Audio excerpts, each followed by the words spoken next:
My name is Alfre Woodard, and I urge you to watch South Africa Now as often as you can. It's urgent. Global Vision presents the television news magazine of Southern Africa. It doesn't exist on television, and it doesn't exist. I would actually appeal to the world that information is there and can be found. Because it is important that people know what is happening.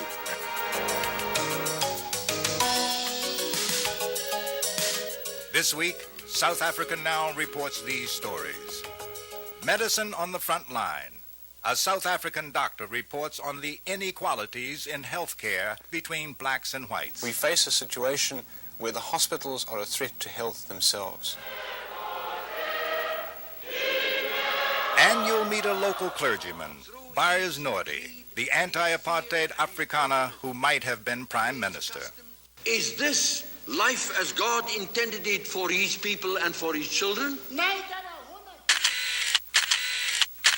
And in our culture segment, the story of an American photographer who was thrown out of South Africa. The charge, biased photo material. I returned to my home to find out that there was a telex saying that if I wasn't out of the country within 2 weeks, that I was liable for prosecution and that my work permit was not going to be renewed. All of these stories and more this week on South Africa Now, with hosts Fana, Kekana, and Carolyn. Inequality between blacks and whites in South Africa has been frequently documented, but nowhere is it more pronounced than in the field of health care.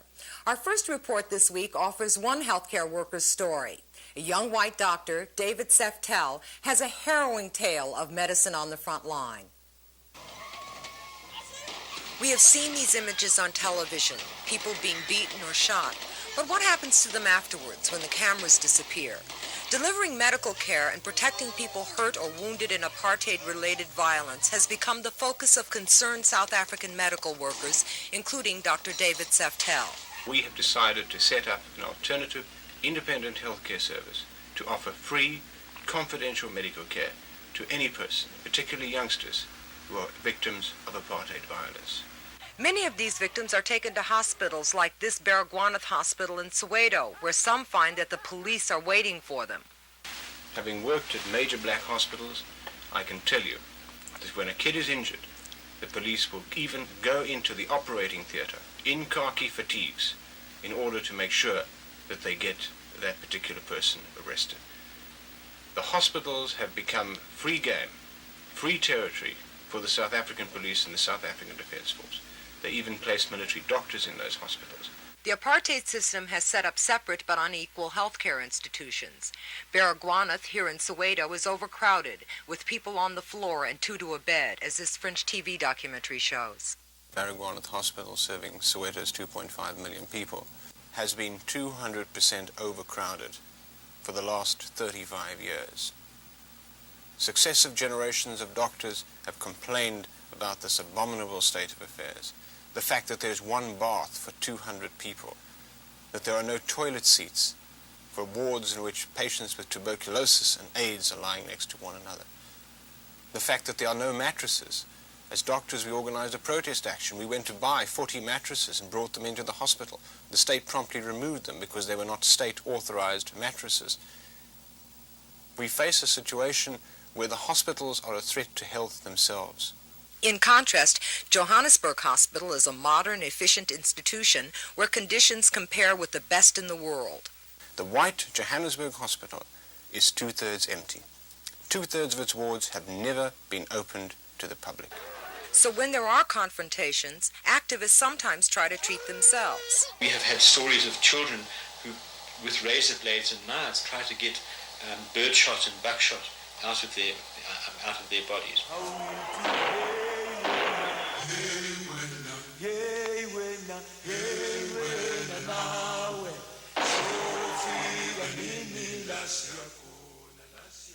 In operating on one victim of gunshot wounds, Dr. Seftel became caught up in a confrontation with the state.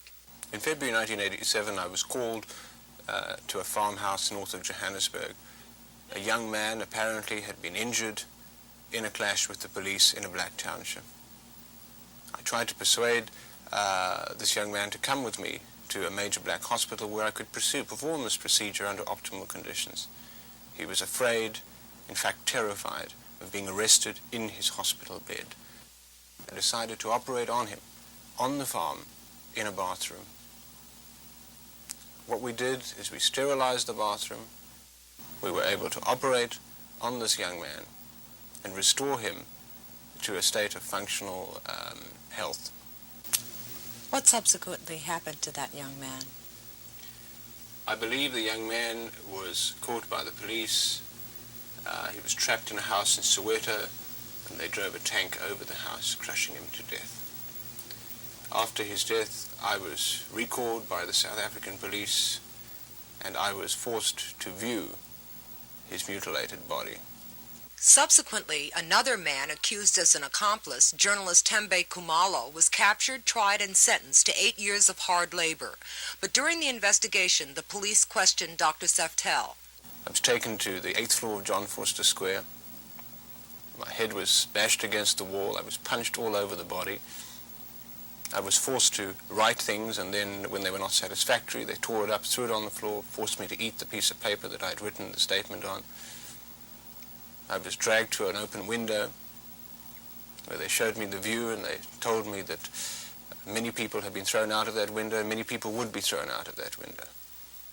When I closed my eyes, they put their fingers into my eyes, and they said, "We are going to make you see."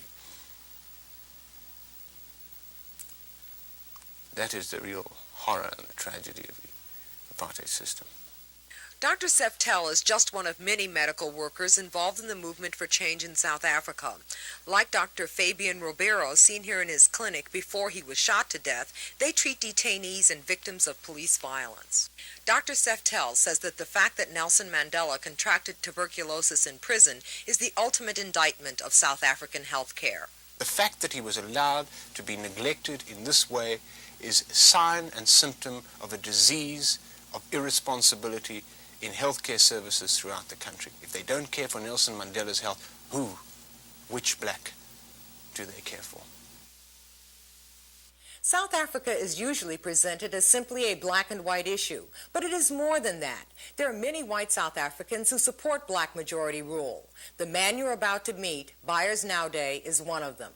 Here's a profile of Beyers Naude from the film The Cry of Reason, an Academy Award nominee directed by Robert Bilheimer. If man, through his greed and his fear and his prejudice, creates customs and laws and systems which further that injustice. The trust Beyers Naude has earned from his countrymen, especially the blacks, who represent the vast majority of South Africa's population, is based on his long-standing and prophetic opposition to apartheid. To define apartheid, I would wish to say that it is a legalized form of racial discrimination as found nowhere else in the world. Blacks are totally excluded by the new constitution, so that they have no direct say of any kind in the political decision-making process of their own country. Now that is a recipe for revolution. And we've said so. And we have said very clearly to the government, this can only lead to further confrontation and bloodshed. And in actual fact, this is what is happening in our country today. Here we have a man who transcends racial and color barriers, a man who's managed to find his place into the hearts of many blacks, young and old, and a man who has earned trust from the black people in the time, or the times when it was almost impossible for blacks to trust any white person. If we had been asked at a time when, say, Beyers was 20, what do you think he is going to be? We would not have been able to predict that this man was going to end up being the kind of political force he had become. Beyers Naude grew up far removed from the suffering of South Africa's blacks. A theology student at all-white Stellenbosch University, he was following in his father's footsteps as preacher and keeper of the Afrikaner faith. Rising quickly through the ranks of the Dutch Reformed Church, Beyers Naude and his wife Ilse looked forward to a life of service to the Afrikaner people. He became the youngest member ever to join the Broederbond, the secret Afrikaner society that conceived and to this day manipulates white supremacy in South Africa. I believed in apartheid for many years, that it was just, that it was fair, that it was reasonable, and that it would solve the problems of human relations of people of widely divergent cultures, until a moment came in my life when I realized that it was impossible. The dawning of truth did not occur until Beyers Naude was in his 40s and on his way to becoming one of the most powerful whites in South Africa.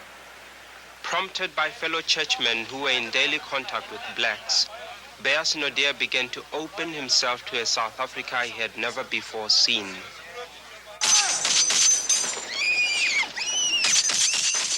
The 21st of March 1960, Sharpeville occurred. 69 people, part of a massive crowd who had protested peacefully against the pass law, were shot and killed. Most of them in the back, from the side. The event of Sharpeville created a massive outcry. I remember so well when that day I drove into Johannesburg and I saw the posters, I said to myself, there is no way in which I can remain in hiding any longer with regard to my deep moral concern of what was happening in the country. And I came to the conclusion that if I wanted to retain my integrity as a human being and as a Christian, I had to state clearly, unequivocally, and fearlessly whom I believed in, what I believed, and why I believed. And that I did. In 1963, Beyers Naude formally severed his ties with the Broederbond and the White Dutch Reformed Church. His farewell sermon, delivered to a congregation of the most powerful whites in South Africa, was entitled Obedience to God. The battle lines were being drawn between us and the government, not because we wanted to fight with the government, not because we wanted to provoke the government, but because we said very clearly, on the basis of our understanding of the Christian faith, of the biblical concept of justice, of the siding with the poor and the oppressed, we have no option but at least attempt to be obedient to the demands of the gospel. And if that obedience to God creates a situation of disobedience to the state, we had no option but to be obedient to the higher authority.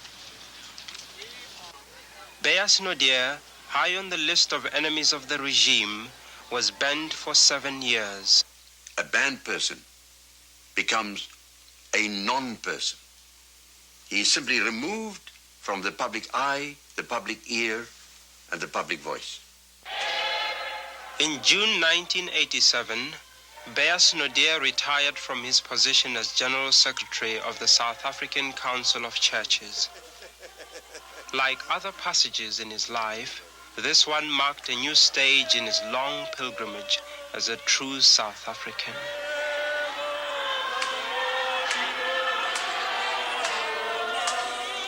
Every day that I live becomes to me more meaningful, more fulfilled, and for me, much more enriching.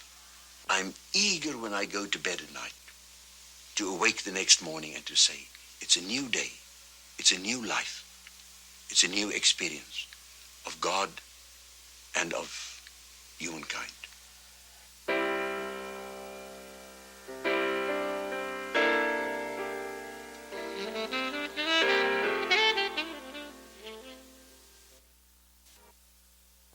You're watching South Africa Now, the television news magazine that goes behind the headlines.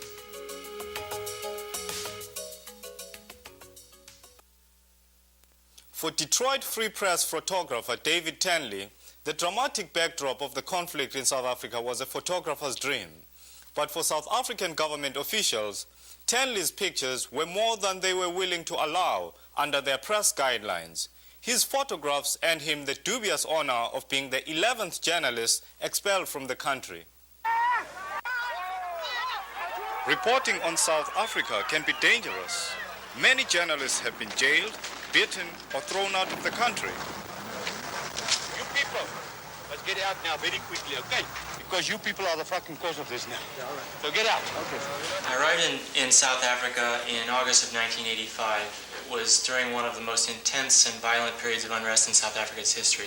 Photographer David Tenley of the Detroit Free Press, he spent 2.5 years inside South Africa. For the first 6 to 8 months, I was every day in a various corner of South Africa photographing either confrontations between protesting blacks and South African police or funerals for blacks who had been killed in these confrontations. Anti-apartheid leader Reverend Alan Busak. But David Tenley is one of those people who I cannot remember a single event in those years, 84, 85 and so forth, that he was here, that I was somewhere where he was not present. At New York's renowned International Center of Photography, Director Cornel Kappa says he considers Tenley's work exceptional photojournalism. If your pictures are not good enough, you're not close enough. David's pictures are pretty damn close. His pictures show his passionate involvement in a conflict. You can't have passionate involvement to be objective. Eventually he got kicked out. The Pretoria government called Tenley's work biased photo material. His work was considered more powerful than a bomb. In late November 1987, I was driving back from a shoot on the Atlantic coast, turned on the radio at about 4 o'clock, and I heard the lead item saying that David Tenley, Detroit Free Press photographer, was being asked to leave leave South Africa for, quote, biased photo reporting. And I returned to my home to find out that there was a telex saying that if I wasn't out of the country within 2 weeks, that I was liable for prosecution and that my work permit was not going to be renewed. Now, for the first time, a collection of David Tenley's work on South Africa is available in a new book, Why Are They Whipping? South Africans Under Apartheid. Activist Minister Alan Busak, speaking here in South Africa, wrote the foreword for David Tenley's book. He not only did what was happening in the townships, he also contrasted that to the amazing complacency and the empty confidence of the Afrikaner community. His camera was everywhere, and millions saw his photos all over the world.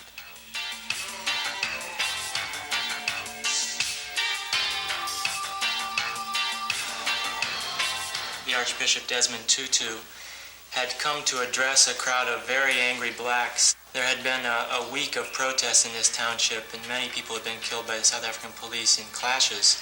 And frankly, it was an incredibly tense moment for Tutu because he had really very little to tell them.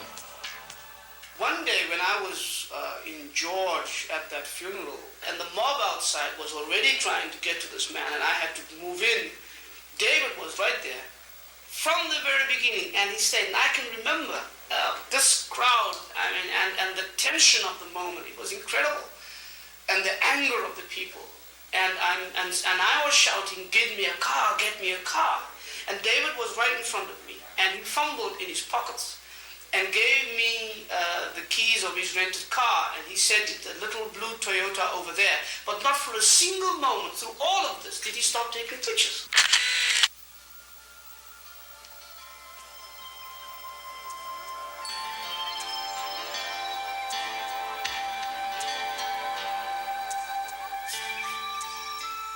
What David was able to do, to move into a constantly explosive situation and cross lines constantly, able to be trusted by both sides until it is possible.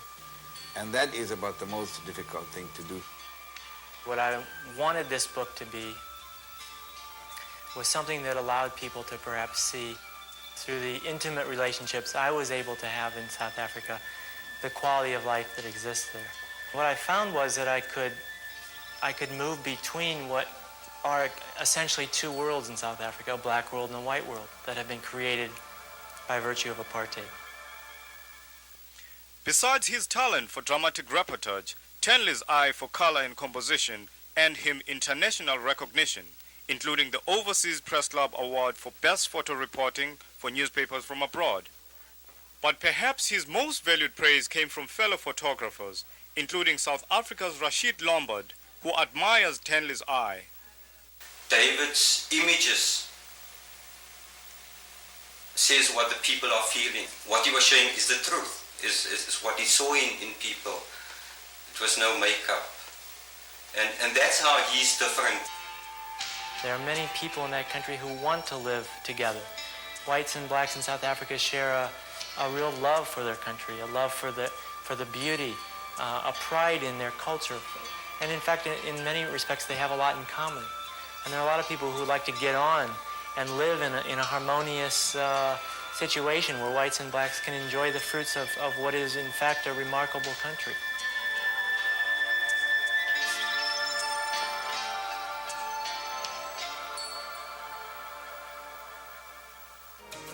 You're watching South Africa Now. Coming up next, our culture segment, featuring the best music, film, drama, and artistic expression from Southern Africa. This week, we want to tell you about the song that you've probably heard many times before. It's the national anthem of Black South Africa, a song that's inspired anthems in neighboring states. Our culture segment offers its history and meaning.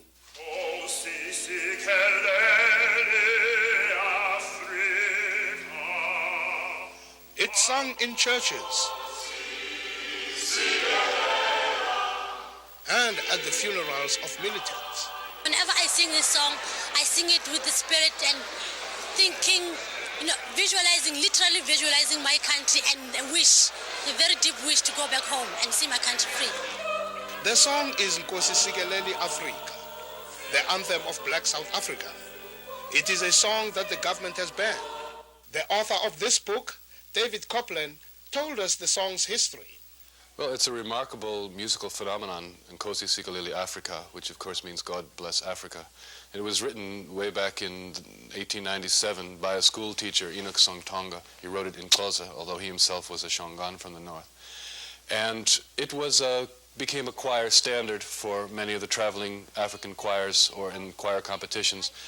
What gave it a kind of a takeoff was that it was performed by the famous Ohlange choir led by Ruben Kaluza, one of the most famous choir conductors and composers, and all of the important people in Black South African political life used to go to his concerts at that time. In 1912, it was performed for the first meeting, the first organizational meeting of the South African Native National Congress, which later became the African National Congress. And people simply took to it for some reason. I'm not sure why. It has a combination of inspiration and melancholy that somehow reaches into the hearts of almost everyone who hears it.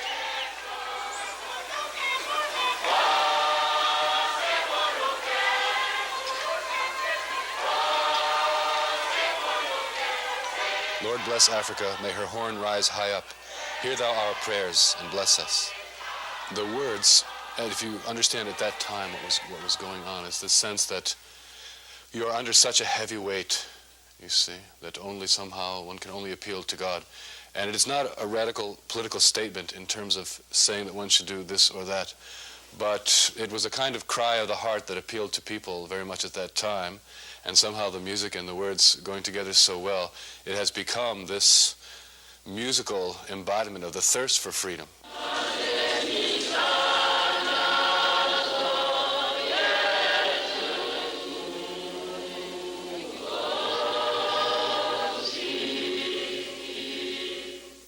Thank you for watching South Africa Now. Transcripts are available for $3. Ask for program number 304. South Africa Now will soon be available to public television stations nationwide. If you like what we are doing, urge friends in other parts of the country to request the program from the public broadcasting stations in their area. For more information on the issues we are covering, write for a free resource list, send a self-addressed stamped envelope to South Africa Now, the Africa Fund, 198 Broadway, New York, New York, 10038. South Africa Now is produced by Global Vision on a non-profit basis in association with the Africa Fund.